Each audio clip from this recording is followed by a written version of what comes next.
얼티비 시청자 여러분, 지난 한 주간도 안녕하셨습니까? 부동산 정보시대 조준상입니다. 오늘 이 시간에는 피커링 토요타, 우드바인 토요타 두 군데의 딜러십을 경영하고 계시는 정창원 사장님을 모시고 자동차 판매업에 대해서 알아보기로 하겠습니다. 오늘 나와주셔서 감사합니다, 정 사장님. 감사합니다. 이렇게 초대해 주셔서. 예, 권혁철 씨 감사합니다. 네, 감사합니다. 예. 정 사장님, 우선 우리 얼티비 시청자 여러분들을 위해서 본인에 대한 소개를 잠깐 좀 해주시죠. 예. 저는 피크링 토요타를 지금 현재 운영하는 지는 한 20년이 됐고, 그리고 우드바인 토요타를 운영하는 지는 한 4년 정도 됐습니다. 자동차계에 일한 지는 거의 한 30년이 벌써 지났습니다. 그래서 지금 양쪽 그 두 딜러를 운영을 하고 있습니다. 네, 감사합니다. 정 사장님, 자동차 업계에 굉장히 오래 근무를 하셨나요? 예, 그렇습니다. 예. 어떻게 하다가 이렇게 자동차 사업을 또 하시게 되셨습니까? 캐나다에 처음에 와보니까 눈에 보이는 거는 그 자동차밖에 없더라고요. 예. 그 어느 동네를 가봐도 걸어다니는 사람들은 거의 없고, 그리고 차로만 다들 다니고, 그래서 이 나라에 와가지고는 자동차 사업을 하면은 돈을 벌겠구나, 먹고 살 수 있겠구나. 그래서 시작한 것이 인연이 돼서 이렇게 자동차 사업을 하게 됐습니다. 예. 돈을 많이 버셨습니까?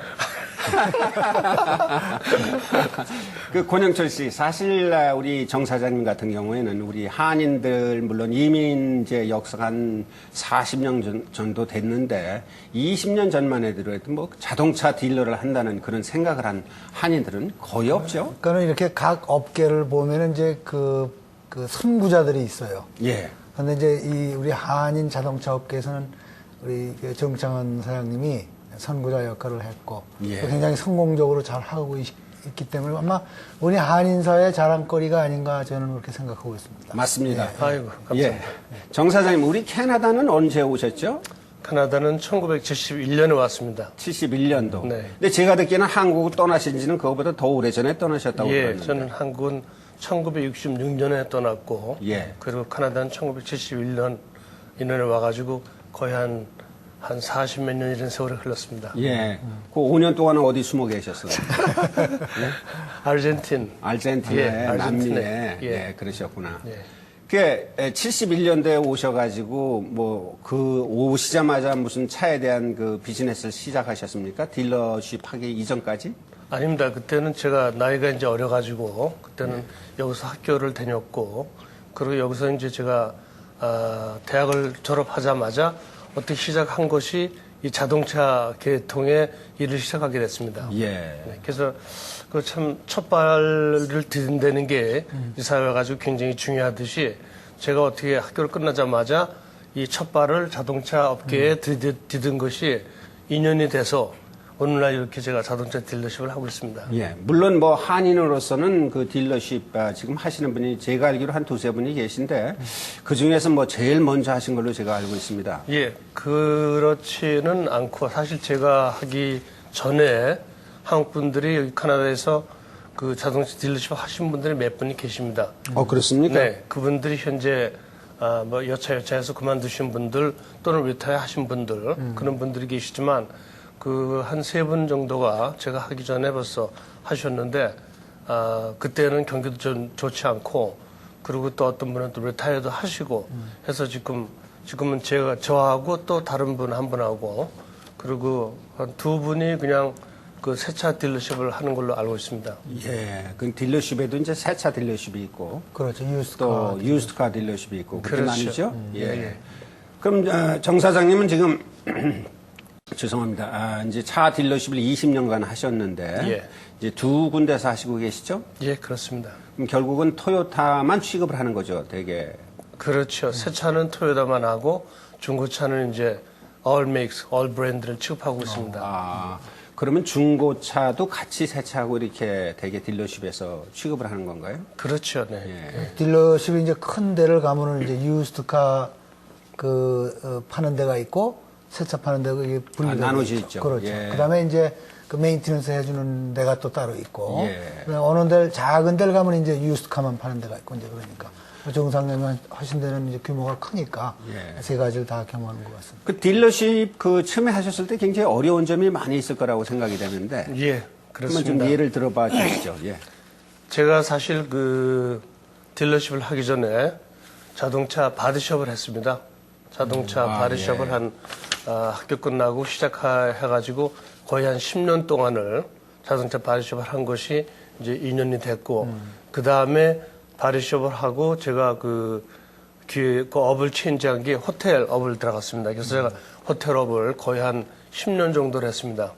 하면서 계속 이제 그 자동차를 하고 싶은 자동차 딜러십을 언제나 한번 하고 싶은 그런 꿈을 키워오다가 그러다가 85년,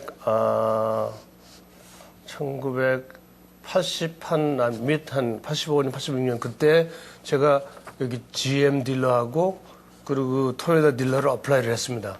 예. 근데 그때 동시에 토요타하고 GM하고 아프로브가 됐어요, 제가요. 두 군데 다. 예, 두 군데 다. 그래서 GM 딜러를 다운타운에 하려고 많이 그 장소를 찾았는데 장소를 찾지 못했어요. 예. 근데 이제 토요타는 그 원하는 장소를 제가 찾아서 하게 됐습니다. 그런 것이 이제 오늘 어떻게 하다 보니까 거의 한 20년이 지났습니다. 예. 근데 이제 자동차 딜러십을 이제 따시려면 자기가 장소를 물색해야 되는 건지 그렇지 않으면은 딜러 그 자동차 그 회사에서 그런 것까지 다 턴키 오퍼레이션을 해주는 건지 그럼 어떻게 됩니까? 되게 이제 그 매니팩처링 쪽에서는 그쪽에서는 이제 지역을 선정을 해줍니다. 그래가지고 이쪽 지역 어서부터 어디까지 이왕이면은 어떤 뭐 길에 큰 길에 무슨 조그만 새 길이면 안 되니까 그래서 그런 길에 하게 해야 되고 그리고 이제 그 장소나 뭐 특별한 어떤 장소를 갖다 선정하는 것은 결국에는 그 내가 자신이 본인이 해야 됩니다. 예. 근데 그 딜러십 하실 때 조금 아까 다시 한번 제가 질문을 드리는데 어려운 점이 좀 있었을 텐데 처음에. 예. 죄송합니다. 그 대답이 처음에 그 모르는 사업, 어떻게 보면 자동차 딜러십을 제가 하지 않았었기 때문에 그 모르는 사업을 처음에 시작하다 보니까 너무 힘든 면이 많았어요. 그렇겠죠. 그리고 예. 또 너무나 많은 돈이 왔다 갔다 하고 그러기 때문에 처음에 한 몇 년 동안은 엄청난 돈을 갖다가 제가 손해를 봤습니다. 그랬습니까? 네. 예. 그래서, 뭐 1년에 처음에 했을 때는 1년에 한 몇십만 불 정도 제가 손해를 봤습니다. 그래서 그때가 가장 어려웠던 때고, 예. 그리고 이제 또 돈은 돈이지만 또 이제 그 인사 관리 문제, 이 사람 관리 문제가 굉장히 참 힘이 들었습니다. 그래서 사람이 이제 좋은 사람을 처음에 영입을 하지 못했다는 거, 그것이 굉장히 이제 힘이 들었고, 그래서 사람이 자주 들락날락 했던 거, 그런 것들이 굉장히 어려웠던 문제였습니다. 예. 권영철 씨, 이렇게 우리가 언뜻 보면은 정창한 사장님 하면 되게 그냥 첫 해부터 돈을 꽉 벌었을 것 같은데, 이렇게 얘기를 듣고 보면은 또 어려운 때가 또 누구든지 다 있었었던 것 같습니다. 근데 이제 우리가 이렇게 보면은 경제가 좀 나빠지고 뭐 하면은 가장 그 영향을 받는 게 자동차 산업인 것 같아요. 뭐 경제가 이제 나빠져서 뭐 자동차 판매가 뭐 어떻게 된다. 특히 이 노스 아메리카의 그 빅3 매니팩처러들 뭐 맨날 뭐 우는 소리 오고 뭐 장사가 안 된다 이제 그러는데 도요타의 경우에는 뭐 불경기도 없는 것 같습니다. 꼭 그렇지만은 않습니다. 역시 지금 말씀하셨듯이 결국에는 불경기가 오면은 자동차 업계나 모든 업계에 아마 다 타격을 예를 들어서 비가 내리면 우리가 다 비 맞듯이 무슨 우산을 쓰고 있는 사람 제 2회는 하듯이 이 자동차 업계가 어떻게 보면 가장 제일 크게 와서 닿는 그런 업체인 것만 사실인 것 같습니다. 예. 결국은 불경기가 되면은 뭐 부동산도 마찬가지지만 뭐 차 사업이 금방 우리가 피부로 느낄 수 있다는 그런 말씀이신 것 같고 또 한 가지 제가 여쭤볼 거는 그 도요타 딜러를 하시면서 우리가 그냥 이렇게 지나가면서 항상 궁금해하던 것 중에 하나가 차가 들어가면 뭐 수십 대가 있습니다. 딜러마다. 수십 대가 있는데 그걸 현금으로 사오시는 건지 아니면은 무슨 뭐 컨사인먼트 세일을 해서 뭐 저기 공장에서 갖다 주고 팔으면 돈 달라고 그러는 건지 한번 말씀을 좀 해 주시죠. 예. 실제로 그 자동차 그 매니팩처러 그러니까 이제 팩토리 쪽에서는 그 자동차 딜러가 그 적어도 한 3개월 정도의 인벤토리를 가지고 있기를 원합니다.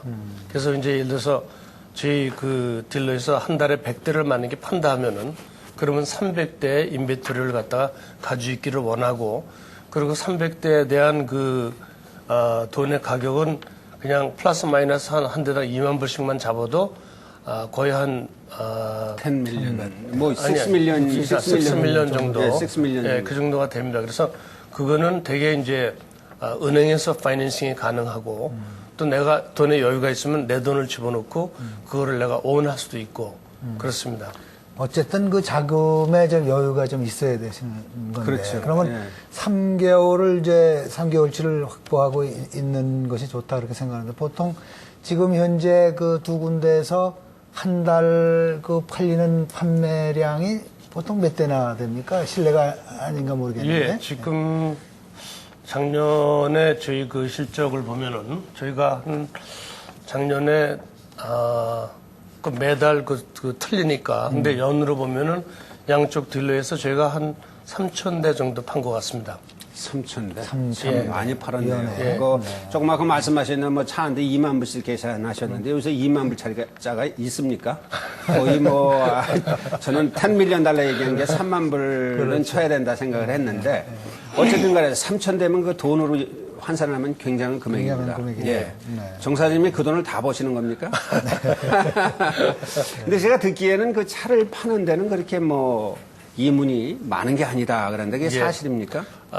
그렇습니다. 사실 그 근래 그 자동차 업계에서 굉장히 그 치열한 경쟁들을 하기 때문에 뭐 아시다시피 작년에 그 도메스틱들이 엠플로이 프라이스라든가 뭐 해가지고 그 이 종업원들 가격에 준다 뭐 이런 식으로 그 애버타이징을 하고 했기 때문에 그러한 그걸 하고 나서 그 다음에는 그거보다 좀 더 좋은 프로그램을 또 해야 되니까 이렇게 서로 치열한 경쟁을 하다 보니까 자동차의 실제로 그 프로핏이 별로 좋지는 않습니다. 예. 하나 자동차 그 업이라는 것이 어떻게 보면 사실 그 멀티플 이 종합 비즈니스라고 얘기할 수 있습니다. 왜냐하면 자동차 딜러십은 새 차 분야도 있고 중고차, 그다음에 또 이제 서비스, 파트, 그다음에 이제 뭐 렌탈, 리싱 뭐 해가지고 각 디파트먼트가 바디숍 뭐 해서 디파트먼트가 많기 때문에 그 디파트먼트에서 이제 이치 디파트먼트에서 벌어주는 돈이 다 합하면은 그럼 이제 그걸로 먹고 살 수 있는 겁니다. 예. 저도 그런 얘기 들었습니다. 사실 새 차 파는 거는 아무것도 아니고 그 옆에 부수에 따르는 디파트먼트, 서비스 업계 같은 거 예. 그런 거에서 돈이 된다는 그런 얘기를 들었습니다. 정사님 그 조금 아까 제가 다시 그 돌아가서 그럼 결국은 COD네요. 그러니까 매니팩처러들은 돈을 그냥 주고 갖고 와야 되는 거네요. 그렇죠, 네. 그렇죠? 맞습니다. 그러니까 결국은 누가 카 딜러십을 한다 그러면은 많은 자금이 필요하다 그런 말씀을 하시는 거네요. 그렇죠, 네. 아니면은 은행에 아주 높은 사람을 알고 있든가. 그렇죠? 그렇습니다. 근데 이제 아까 그 말씀 중에 이제 경쟁을 말씀하셨는데 요즘 이제 이렇게 차를 타고 지나가다가 그 딜러십을 지나다 보면은 no interest, no down payment 하고 뭐 아주 굉장히 공격적으로 그 마케팅을 하는 걸 이제 보는데 그 아마 딜러십 입장에서는 그런 그 경쟁사에서 그런 걸 할 적엔 굉장히 힘이 드실 것 같은데 어떻게 생각하십니까? 또 어떤 그런 그 어려움을 겪으셨는지 그런 면에서. 네. 사실 그 no interest, no down payment 이런 거를 하는 그런 회사들 보면은 무슨 얘기냐면 자기들이 지금 현재 인벤토리가 굉장히 너무 많다는 얘기입니다. 그래가지고 그걸 빨리 어떻게 처분을 해야 되겠는데 할 수 없이 어떤 그러한 no interest, 어떤 뭐 zero down payment 그러한 걸로 손님을 어떻게든지 끌어서 자기들이 가지고 있는 재고를 처리하자는 그런 얘기입니다. 결국은 뭐 소비자들의 부담으로 갈 겁니다. 그게 뭐냐면 노 인트레스트하고 노 다운 하면은 아마 차 값을 계산해서 아무래도 거기에 약간 그 인트레스트 같은 걸 계산해야 되지 않겠습니까? 그렇죠. 네. 네. 그렇죠. 또 한 가지 제가 여쭤보고 싶은 거는 사실 세계적으로 뭐 일제차가 제일 인기가 아닙니까 사실. 일본 차가 제일 튼튼하다 그러고 제일 오래 간다 그러고 고장도 제일 안 난다 안 나. 근데 딜러십을 하시면서 사장님의 의견은 어떻습니까? 제가 보기에는 그것이 어떤 하나의 이 자동차계의 흐름이라고 볼 수 있습니다. 이제까지 보면은 그 빅3 해가지고 이제 GM, 포드, 크라이슬러가 사실 특히 노스 아메리카의 마켓 쉐어를 갖다가 거의 한 60몇 %까지 장악했던 적도 있고 그러나 지금 그 마켓 쉐어가 굉장히 아주 다운하고 있습니다. 근데 그거는 이 오일 프라이스가 가스 프라이스가 계속 이제 정말 천정부지로 치솟고 있기 때문에 사람들이 점점 그 가스가 조금 드는 그런 차를 선호한 거예요. 그런 반면에 북미 차들은 계속 그 트럭이나 큰 차나 빅 쉐로렛, 캐딜락 이런 데 이제 주로 하다 보니까 조그만 차를 만드는데 테크놀로지나 노하우나 그런 것이 좀 비약했던 거예요. 그런 면에 비해서 유러피안 차나 일본 차나 무슨 이런 차들은 그런 작은 차들을 아주 잘 만드는 거예요. 그렇죠. 그러면서 그 모멘텀을 굉장히 잘 탔던 것 같습니다. 그래서 물론 이제 토요타 이외에도 일본 차도 그렇고 물론 한국 차도 지금 현대차 굉장히 많이 좋아졌습니다. 그래가지고 일본 차 못지않게 지금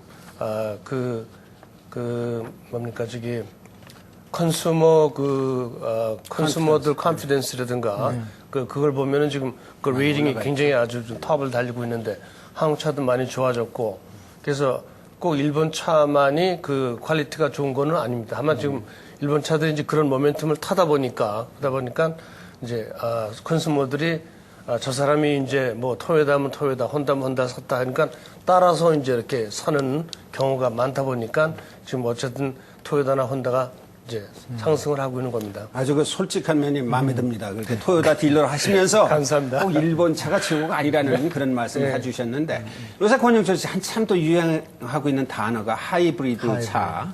도대체 하이브리드라는 차가 뭡니까?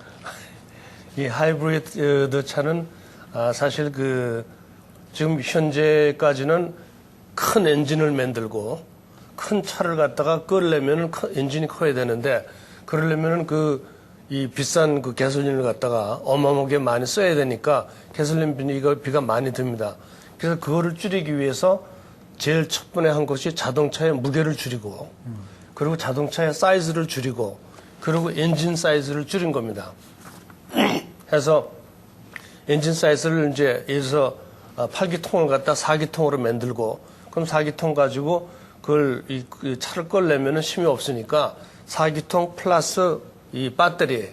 그러니까 조그만 엔진을 가지고 있으면서도 그래도 풀 사이즈 차를 끌 수 있는 힘을 배터리하고 조그만 4기통 엔진하고 같이 쓰는 겁니다. 네. 그래서 이 출발할 때는 많은 힘이 필요하니까 예를 들어서 이 배터리하고 무슨 엔진하고 같이 이제 나가다가 예를 들어서 다운힐이라든가 이럴 때는 엔진 힘이 필요가 없으니까 배터리로만 가고 엔진은 이제 엔진에서 나오는 그 힘은 다시 배터리로 충전이 되고 그렇습니다. 그래서 이제 굉장히 그 하이브리드 차가 굉장히 컴플리케이트 좀 복잡한데 어쨌든 토요타에서는 거의 한 18년 정도 만드는 지가 토요타에서 이 프라이어스라고 만든 지가 거의 한 지금 18년 정도 돼서 하이브리드 계통의 거의 한 70% 마켓 쉐어를 좀 장악하고 있습니다. 예. 그러면 그게 지금 우리 마켓에서 어느 정도 지금 차지하고 있습니까? 하이브리드 차. 하이브리드가 현재 차지하고 있는 마켓은 실제로 현재까지는 크지 않습니다. 왜냐하면 많은 사람들이 그래도 어떤 새로운 테크놀로지라고 생각하기 때문에 거기에 대한 그 신뢰도 두 번째로는 그 하이브리드를 쓰면서 거기에서 세이빙 되는 가스 그것이 큰 그 세이빙이 아니기 때문에 글쎄 거기에 그래서 적어도 하이브리드 차를 살려면 똑같은 차에 하이브리드 살려면은 적어도 그게 한 2, 3천 불 정도 더 줘야 됩니다.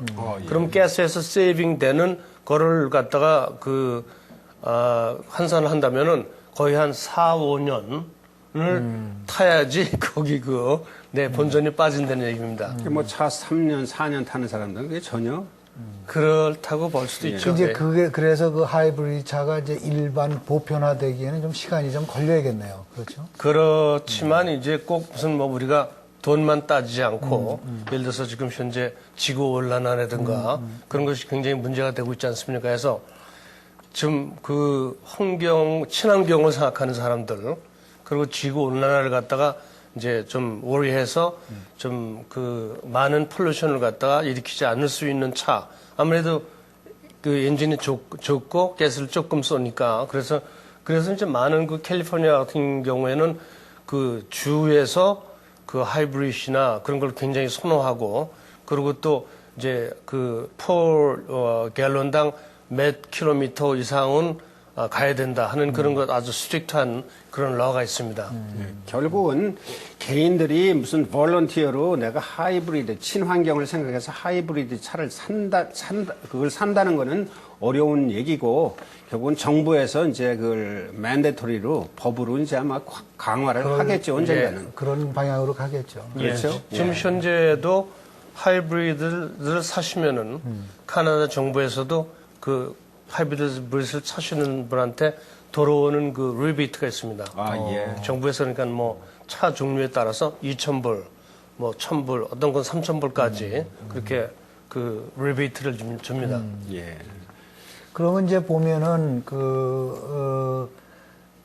도요타 그 매뉴팩처러하고 딜러십하고는 굉장히 긴밀한 관계를 이제 맺게 될 거고 예. 또 이 돌아가는 그 세계 그 자동차 업계 그 현황 같은 거를 굉장히 많이 피드를 해 주실 것 같은데 지금 얼마 전에 제가 그 미디어에서 한번 보니까 인도에서 중국에서 굉장히 싼 차를 만들고 뭐 한 대당 1,000불짜리 차를 뭐 만들다 이제 그렇게 되는데 만약에 그런 데서 대량으로 그런 게 이제 우리 이 세계적으로 그게 이제 공급이 된다 하면은 거기에 대한 그 도요타의 뭐 대책 같은 거 뭐 그거 들어보는 일이 있으세요? 예. 예. 그 얼마 전에 그렇지 않아도 그 아우토모티브 매거진 우리는 그 매달 이제 그걸 보니까 그리고 그런 것이 나오면은 그 다음에는 여기 이제 미디어에 신문에 이제 그런 것이 발표돼서 나오고 합니다. 그래서 그때 나온 기사가 그 인도에서 만드는 차가 2,500불이면은 차를 컨슈머한테 팔 수 있다 하는 그런 이제 가격에 나오는데 문제는 2,500불 차를 과연 우리가 탈 수 있나? 거길 보면은 아우토매틱도 아니고 그리고 파워 스티어링도 아니고 그리고 아주 그냥 굉장히 베이직한 그런 차예요. 그러니까 자전거에서 조금 더 올라가는 겁니다.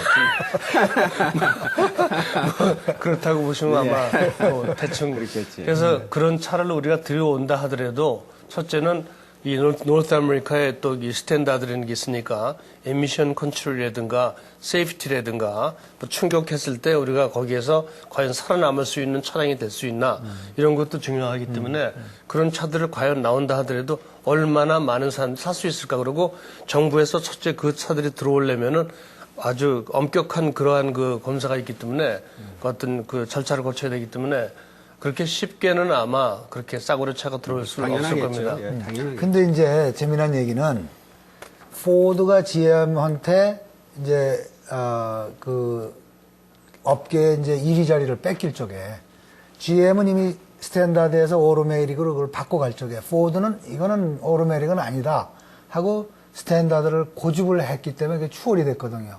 그러니까 이런 것도 사실은 우리 세계 경제를 놓고 볼 적에 이건 뭐 그런 게 여기 와서 뭐 그 정도 뭐 세이프티 뭐 여러 가지로 봐가지고 되겠나 하면서도 어느 순간에 그게 또 그 뒤집힐 수 있는 그런 가능성도 있기 때문에 아마 네, 아주 좋은 말씀입니다. 그래서 사실 그 자동차 가격이 어떻게 보면 현재 우리가 컨슈머 프라이스 인덱스 물가 상승 뭐 카나다나 미국이나 이렇게 보면은 대개 한 3%를 그렇죠. 넘지 않으려고 이제 굉장히 노력을 하는데 실제로 자동차 가격은 그렇게 컨슈머 프라이스 인덱스까지도 그 오르지 않았습니다.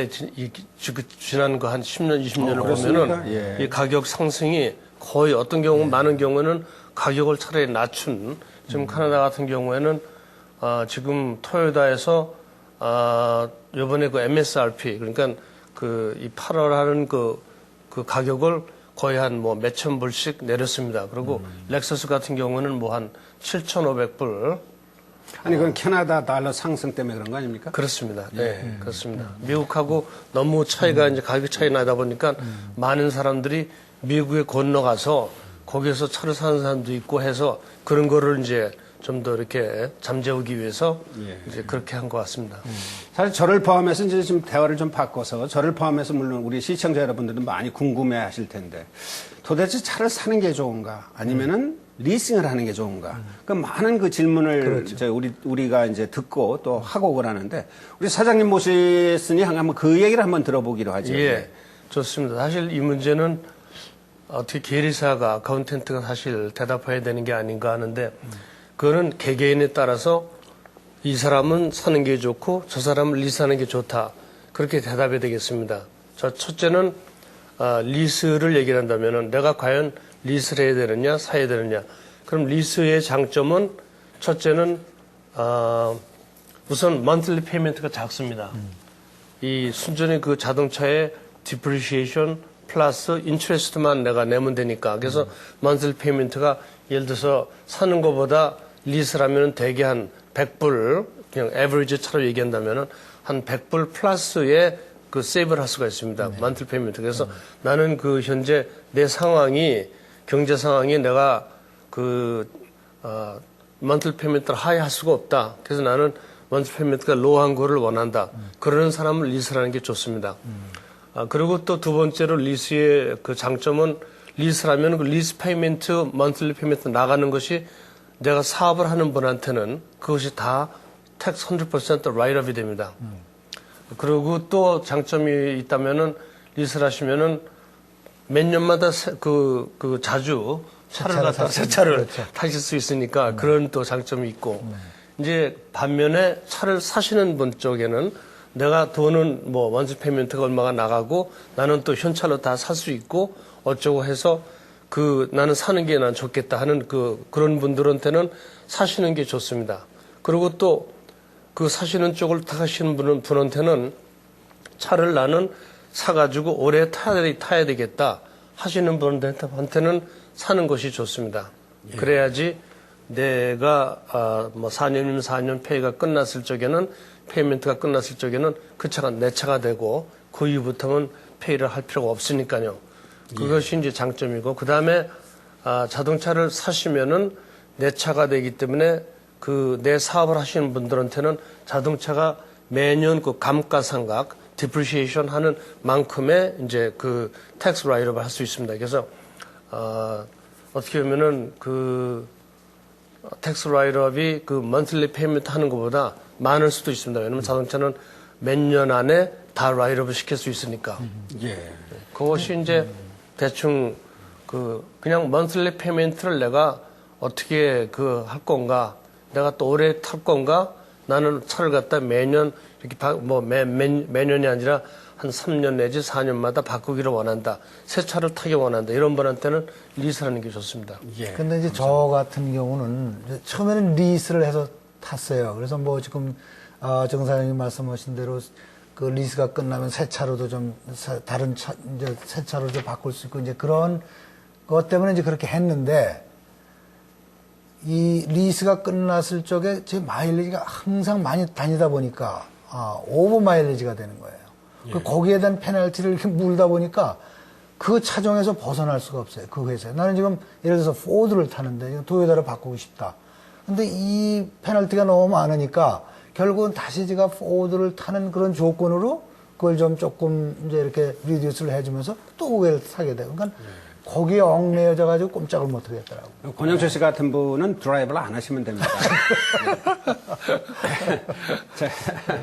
저기 사장님 그 토요타에서 나오는 그 차 종류가 굉장히 많죠? 예, 많습니다. 몇 가지 좀 말씀 좀 해주시겠습니까? 네, 지금 토요타 쪽에서만 나오는 걸로는 승용차가 거의 한 6개, 6종 정도 되고, 그리고 SUV 플러스 트럭 해가지고 또한 뭐 밴 등등 해서 또 한 6개, 한 12개, 12종 정도 됩니다. 12종. 네, 플러스 이제 렉서스 사이드가 있고, 토요타에서 만드는 시온이라는 또 디비전이 있습니다. 그거는 카나다에 들어오지 않고 있는데 이거는 미국에서만 현재 미국 위에 다른 나라에서도 팔지만 되게 이제 북미하면은 미국에서는 시온 해가지고 토요타 플러스 렉서스 플러스 시온 세 그 브랜드를 예.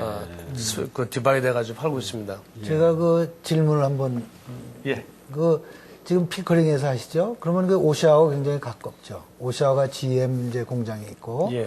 그러면 이제 피커링하고 우드바인하고 두 개를 비교했을 적에 어느 쪽이 더 그 지역적으로 그 일본 차 토요타 뭐 혼다를 선호하는 지역인지 좀 궁금하네요. 이게. 네, 제가 보기에는 역시 그래도 이렇게 이민 오신 분들이 많이 사는 지역에 보면은 되게 꼭 도메스틱을 사야 된다든가 그런 것보다는 그래도 퀄리티나 무슨 뭐 그런 쪽으로 많이 사람들이 선호합니다. 그래서 그 임포트 차를 많이 타고 그리고 뭐 쉽게 얘기해서 와이피플 여기 그 캐네디안들이 많이 사는데 보면은 더욱이나 좀 떨어진 조그만 도시 이 백인들이 많이 사시는 그런데 보면은 그 도메스틱들을 많이 선호하고 있습니다. 예. 근데 그 차를 저희들이 살 때 사실은 이렇게 뭐 3만 불이다, 4만 불이다 하고 이제 계약을 하려고 그러면 엑스트라가 많이 붙습니다. 그 중에서도 또 러스트 프루핑이라 그래가지고 그 뭐 차 밑에다가 뭐 스프레이를 하는지 뭐 그것도 그 몇백 불이 드는 걸로 알고 있는데 그거 꼭 해야 됩니까? 차를 갖다 만약에 오래 타시려면은 예. 그리고 내가 리스한 차가 아니라 내가 이 차를 갖다가 뭐 한 10년은 타야 되겠다 하면은 하시는 게 좋습니다. 예. 하시는 게 좋고 그리고 또 일단 하시면은 매년 그 딜러에 가져가셔서 이제 거기서 하셨기 때문에 딜러에서 프리로 그냥 그 차를 갖다가 이렇게 이제 그 검사를 해드립니다. 검사를 해드리고 예를 들어서 러스트 프루핑 한 대가 조금 벗겨졌다든가 그러면 그거는 그냥 프리로 다시 자기들이 이제 또 다시 칠해줍니다. 그래서 결국에는 하는 것이 안 하는 것보다 낫고 그리고 러스트 프루핑이 꼭 요즘에는 꼭 우리 스프레이가 아니라 그것은 엘렉트로닉 그 머듈을 장치를 해서 그래가지고 전기의 흐름으로 러스트를 하지 못나게 하는 그런 것도 또 있습니다. 그런 거는 이제 내가 차를 팔을 적에 그걸 띄워가지고 새 차에다가 또 이렇게 옮기면 되고 뭐 그런 것도 있습니다. 예. 그래서 하는 것보다 안 하는 게 좋다는 거. 아니, 안 하는 것보다 하는 게 좋다. 그 말씀 하시려고 그러는 거지. 그렇죠. 맞습니다. 예. 우리 저 사장님 참 두 군데 그 딜러십을 하시려면 굉장히 바쁘신데 어떻게 그 피커링 토요타의 그 비전 같은 게 있다면은 예. 그 한 말씀 해 주시죠. 예.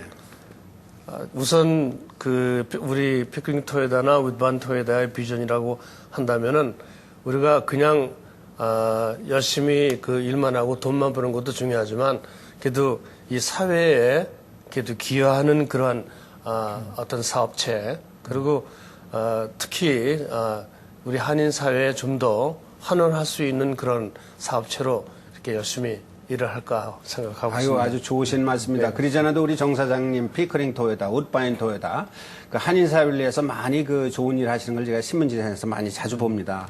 아주 훌륭하신 일 하시고 계십니다. 아이고 감사합니다. 이렇게 어떻게 이렇게 대담을 나누다 보니까 시간이 또 다 됐습니다. 예. 그래서 우리 정 사장님, 우리 얼티비 시청자 여러분을 위해서 마지막으로 차를 살 때 무엇을 조심해야 되는지 그 권고의 말씀 한번 해주시고 이 프로그램을 마쳐야 되겠습니다. 예, 감사합니다. 제가 말씀드리고 싶은 거는 많은 분들이 차를 사러 오셨는데 내가 실제로 생각하신 것보다는 처음에 조그만 차를 사러 오셨다가 나중에 사가신 거 보면은 엉뚱하게 다른 차를 사가십니다. 그래서 실제로 필요한 거는 그 세일즈맨한테 과연 나한테 맞는 차가 무엇인가를 설명을 듣고 그리고 또 한 군데만 딱 가서 그냥 이렇게 사실 것이 아니라 각 무슨 GM은 GM, 포드면 포드, 토요타면 토요타 이렇게 해서 비교도 한번 해보시고 그리고 나의 가장 나한테 맞는 차는 무슨 저 차가 근사하고 뭐 어쩌고 해서 타실 것이 아니라 내가 그 가장 필요한 그러한 그 나한테 맞는 차를 선정하시는 것이 좋고 그러시려면은 세일즈맨들한테 찾아가셔가지고 그분들한테 설명을 제대로 받고 선정하시는 것이 좋다고 생각합니다. 예, 감사합니다. 시청자 여러분, 오늘은 피커링 토요타, 우드바인 토요타 두 군데의 카 딜러십을 경영하시는 정창원 사장님을 모시고 대담을 나눠봤습니다. 오늘 나와주셔서 감사합니다. 예, 감사합니다. 박명철 씨 감사합니다. 시청자 여러분, 저는 다음 주 이 시간 새로운 업계에 새로운 분을 모시고 여러분을 찾아뵐 것을 약속하면서 오늘 여기서 인사드리겠습니다. 안녕히 계십시오.